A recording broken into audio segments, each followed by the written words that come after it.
Listen to Rob Rossi and RockerMike on the only podcast that I'll hear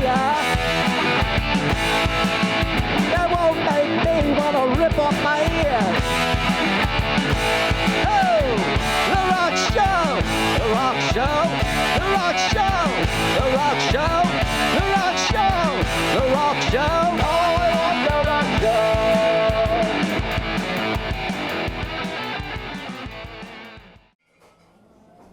Okay, so our next guest for the Rock Show 200th episode. 200, wow. Some original guests from back when we were shooting it at 7B, an international bar, and we were just getting started 5 years ago. I'd like to bring on Audreana and Sean. Come on in from BTM. Hello, Talk hello. about that. Hey, hello. Welcome back.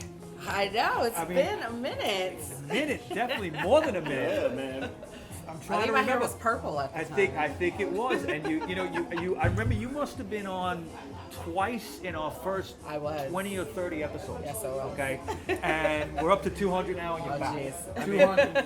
200. Yes. It's a big anniversary. It is, and I remember, let's see, Patty Smith episode. Yes, I remember, Patti and then Smith. we talked about you in another one, I think. Yeah, I think it was like a profile piece Yeah, or something like that. Yeah. Okay, so how you been? I know you're bartending Oh my still. God, yes, I'm still bartending, still in the neighborhood. Uh-huh. I'm at Fish Bar.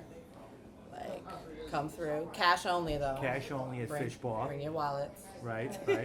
Sean, now you have been on our show a couple of times. We too. had a wonderful, Rossi and I'll talk about sometimes, a great Iron Maiden episode. The 2-hour Iron Maiden It was a lot of conversation. Whoa. Yes. One of my favorite bands, and so I was honored to be a guest, and I'm glad to be back. But that was a fun episode, and Yes. we had a lot to uncover. I learned a lot. I think we all did. Yeah. Well, that's the great thing about the Rock Show. It's like an education. Yeah. I mean, you get lumped up, but there's an education. Absolutely. I'll drink So to cheers, that. everybody. Drink to that. Yeah, there you go. All right. Glad both of you are back. And of course, you were also on the show where we talked about like 10 live albums you got to listen to. Live albums. I learned a lot there, A lot too, of Cheap because- Trick conversation right I'm there, a live big at Cheap Budokan. Trick guy, Uh-huh. and we talked about the Who, which I learned a lot there. Live at Live Leeds. at Leeds. Yeah. And so it was good. My research and education there went a long way, and I hope everyone enjoyed it. Yeah. I did. It was a great show. Right. A lot of great live albums. A Fog Hat. We're gonna be doing another one like that. Maybe we'll have you back. Yeah. Okay. But both of you, former guests, Yes. okay, have teamed up for a band Yeah. called Yeah. BTM. BTM. Yeah. And I know you've played here at Dougie's Area 141st. We have. Yeah. And give us a little, one of you, give us a little story here. What's BTM all about? I mean, so initially BTM, it was like blues, Americana. It still is, but I brought Sean in because I wanted a little more rock and roll, a little more edge, you know, like him and his guitar solos Yep. help make that happen. So it's like, it's still bluesy, but it's going in more of like a rock direction, like bluesy rock and roll. And Like, I'm or like gonna- Allman Brothers type. A You little know. more southern. Yeah. Yeah. I mean, he's from Virginia, so it works. Yeah, you can't help it. But no, You can't help it. she's right. A little more rock and roll, a little more distortion. They've had other players, and it's just kind of changing shape. But Yeah. definitely more of a rock edge. That's what I do, and it's a good fit for us, and it sounds good. And we're enjoying working together. Yeah. So we've stuck together. Yeah, we actually started working together like 3 weeks before the pandemic hit. Oh, we did. Oh, wow. Yes. Yeah. Like we Off and finally, on like a it little. came together, and then the whole world came to a stop. It Yep. did. It Yep. did. And then we took a break. But you because- picked right up and Yeah. did it again, yeah. And work with other people, but we're a good fit, and it was like, let's keep this rock edge and see where that goes. And so we both appreciate, we spend time together, we're all friends, and spend time together, and it's just a little more, the rock and roll thing's working for us, so we're exploring that. Now BTM is a combination combination of originals and covers, right? Yes. Yeah. Okay. Yeah. So, what are some covers you do so people know? Well, like a lot of the covers we do have a tendency to be on the more obscure side. You know, like there's nothing worse than setting yourself up for failure trying to do a Rolling Stones cover. Right, You know what I'm something's saying? been heard a million times. Especially in this neighborhood. Yeah. Like, Yeah. So like, you know, doing more like B-side stuff like gives you a little bit more leeway to make it your own. Like, because that's the point of doing a cover is making it your own. Yeah. So we do this one called Death Don't Have No Mercy. It's an old Delta blues song blues from like song, the yeah. 20s. Yes, yes. You know, and so it gives you a little bit more freedom to like. Is that a Sonny Boy Williamson song? It's Reverend Gary Davis. Reverend Gary Yeah. Davis. Reverend Gary Davis. Wow. And that works out. That works out really good because part of the show, Yeah. okay, we're bringing in an interview that we did already with Jim Bassnight, who's like this power pop guy. He was in a band called the Mobilees in the '70s and early '80s, and he just wrote a book about Sonny Boy Williamson. He's an authority on Delta blues music. Yeah. So when you see this show, you're going to see an interview with Jim as well. Okay. Spliced in there. So All right. that's great that you're doing that. It's gonna be a long show, It'll man. be a long show. I have to It was the break it down. 200th episode. Yeah, we're gonna have it over 2 or 3 episodes. Yeah, episodes. It appealed to me though as a player, where I was like, you know, cover songs are okay, but we don't want to be a cover band. Yeah, and we have exactly. great originals, So- which we keep working on. But it was nice to kind of uncover some things, and it made me a different kind of player as a rock player to play blues, but a little heavy blues. I'm a big Hendrix guy, so Yeah. electric blues. So we found a good fit, And I like think, with one another there. like when I first joined back when it was Broken Time Machine, because Broken Time Machine was a cover band. Yeah. And when I joined, I was like, I don't want to be in a cover band. And they were like, do you have any original songs? And I did, and I was fresh off a trip from New Orleans, and I wrote a bunch of songs from my time in New Orleans. So they all had that like bluesy I'm trying to Delta remember sound. now. Is this 'Cause I was is this young. possibly one of the songs you had about Jameson? Yes. Yeah. I remember Yes, that. I That was a good wrote one. that drunk on a flight Yes. from New Orleans. I That's remember you embarrassing. telling us that story. Yeah. Yeah, and that one especially I love because That's a it good gave song. me a chance to get kind of like a swampy sound. Yeah. I'm a big birthday party guy, Roland Howard, Nick Cave, yeah. Roland S. Howard. So I got to explore not just like rock playing, but like that real jangly kind of swampy sound. And with her voice, I found a good fit, you know, and it was, it just got better and better as we went. So. Let me ask you guys a question. Did you do any practices during the pandemic, or were you just writing? How do you keep you guys I mean, That's a like, good in question. shape? Yeah. the thing was, like all these artists were talking about, they were doing all of this stuff during the pandemic. They were writing all this, making albums. Bullshit. I had the worst fucking writer's block during the pandemic because I used to write songs in the back of cabs, right? You couldn't go nowhere. Like exactly, you couldn't go anywhere. I would write songs on nights out and stuff, like sitting in bars writing songs, and we couldn't do that. So I had the worst writer's block. Yeah, we jammed a little bit, but I wasn't the same. didn't write my first song till maybe 2 years into the like fucking pandemic. It was the worst. It's a good question. You know, because it- there was the lack of stimulation. You know what I'm well, saying? that's Like- that's a great point because I think it isn't to write a good song really isn't about having time on your hands to do it. Exactly. It's got to be the right situation, and you can write a song in the back of a cab or sitting at a bar, Yeah. okay, because you're experiencing something, Exactly. and if you're that, how can you got to write about things you know, Exactly. exactly. Like not just That's staring it, at the yeah. wall for 5 hours because Right. you can't go outside. You know, in my experience, the harder I work and the busier I am, the more I have to write about. Just like anybody, like the more inspired you become. But you know, you used to dream about it. If I only had time, and then you have that time, And then, like, you're nothing. and then you're uninspired. But so we did, but as things kind of got moving again, we got more inspired and got back together again. So Yeah, that's cool. That's cool. Now, one thing about covers, I don't know if you agree with me. I don't like cover bands that much. Okay, but if you make a song your own, in other words, like if you cover a song and it almost makes people forget about the original, that's good. Okay, I think or so. if you pick something more on the obscure side. Yeah. You know, and like two bands I can think of, like the Cramps. Okay, always had the most obscure covers that they would do that nobody ever heard. Okay, and it was almost like they wrote it. Yeah. Okay, and some people thought they did. Okay, and then even bands like the Ramones that would cover a song and it's like, oh yeah, now it's just ass. because they did it. You know what I mean? Yeah. And it's pretty much true. Like we haven't, I haven't done it with Sean, but I covered a Taylor Swift song.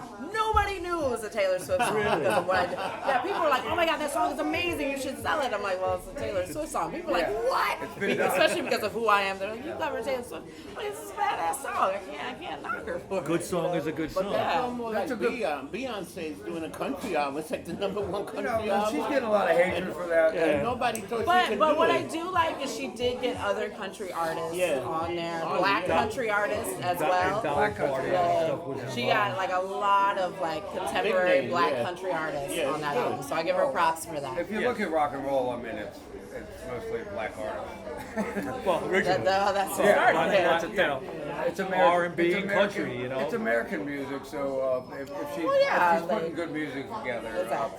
And I'm surprised by pop artists like that a lot of times. But obscure songs, like you said, it was nice to kind of get my sea legs and relearn how to play guitar, a little, not rock guitar, but a little blues guitar, and find that edge and make it your own, like you said. You know. How long have you been playing guitar? Since I was 1982, when I was 12. Now you're aging yourself here on the podcast. Yeah, I'm 70 I years wasn't old. even- How do I, no. I wasn't even born yet. But for years and years, Shit, I'm older than both of you here. well, it's taken The oldest guy sitting here. it's taken different shapes. I've taken breaks, and I'm not always in an outfit or a band. But she kind of put some wind in my sails, and it was something different. Yeah. I'm a rock player, but we're kind of getting back to that now. But give me a chance to relearn how to play. Well, here's something, but some of the greatest bands were cover bands at one time. Oh, That's the way absolutely. they started. I mean, There even, was a bunch even of you cover mentioned bands the and- Rolling Stones The before. Rolling I mean, Stones, they yeah. started out just Yeah, covering blues songs. exactly. Even the you know? Beatles were doing the same thing. They Yeah, were covering exactly. until they started Until getting you all feel- material and, they could Feel get the comfortable vibe. writing your own. You know, Yeah. that's And fine. I think if like for us now, I think a good cover, like you find the right cover and make it your own, Yeah. or even if it works for the crowd. You don't want to play. We don't want to play cover songs all night. No. Just a crowd pleaser because we have our own material. Yeah. But you find the right one and make it your own. That can be special. That can be something special. And again, I want to emphasize the covers because the originals I've heard from you are fantastic. All right, so definitely. Do you have any shows coming up?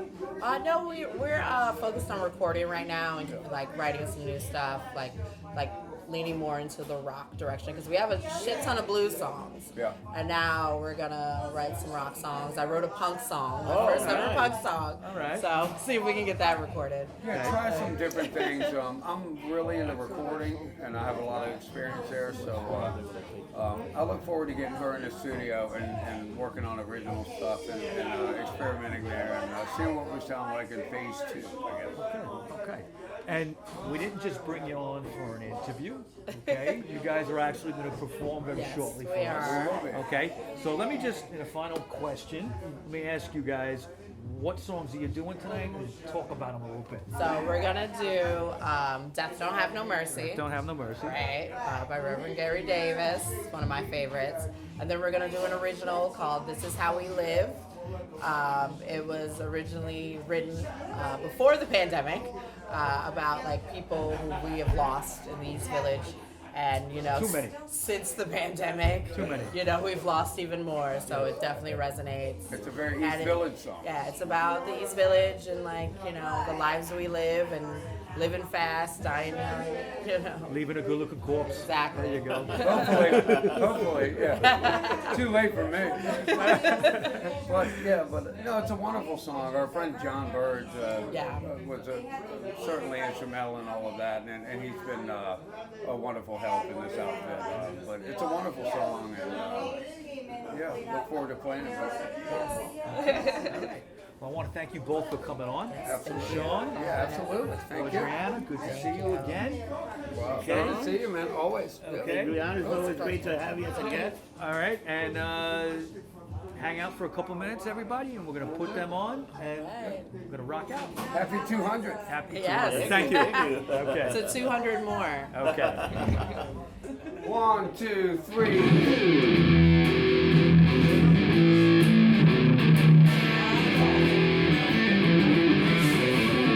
That don't have no mercy in this land.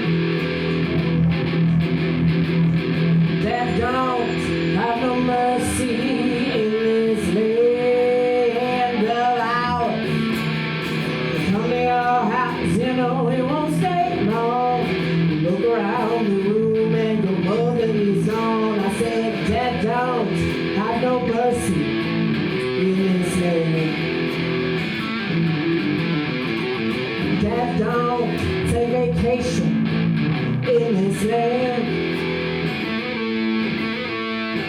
Death don't take vacation in this land around. Come to your house, you know it won't stay long. Look around the room and your brother is on. I said, death don't take vacation in this land. Death runs through every family in this land. Death runs through every family in this land of ours. Come to your house, you know it won't stay long. Look around the room and your father is gone. I said death runs through every family in this land. Death don't have no mercy in this land.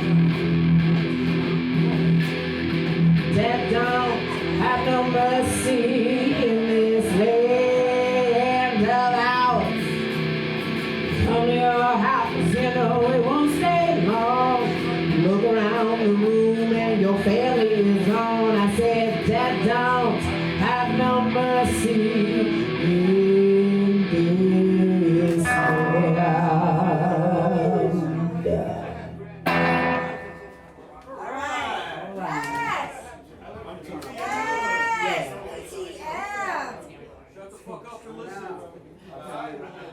Love you!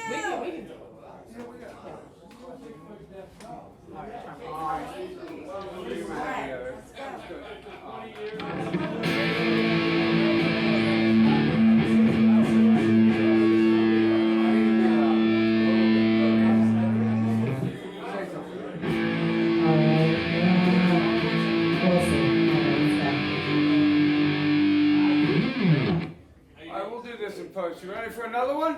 Yes! I love you! Introduce it. Love you both. Ready? Ah, I love this. Yes!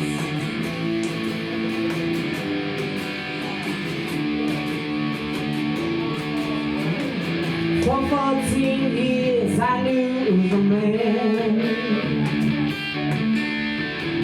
He poured my whiskey and he shook my hand. Chasing highs to the coast to the road. Got flashlight and all that jazz. This is how we live, this is how we die around here. This is fairly well, this is going to hell around here. Whiskey, gin, and powder, let's toast a little louder. 'Cause this is how we live around here. It's that sorrow down on Fifth Street. Yeah! Candles, flowers, old photographs. The vampires, we do testify. When one of us is to be lost, this is how we live, this is how we die around here. This is fairly well, this is going to hell around here. Whiskey, gin, and powder, let's toast a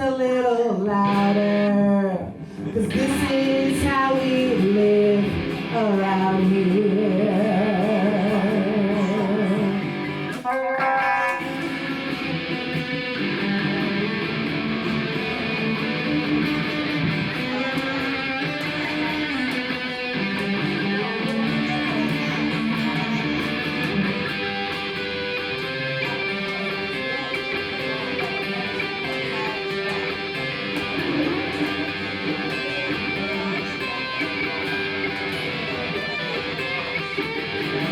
This is how we live, this is how we die around here.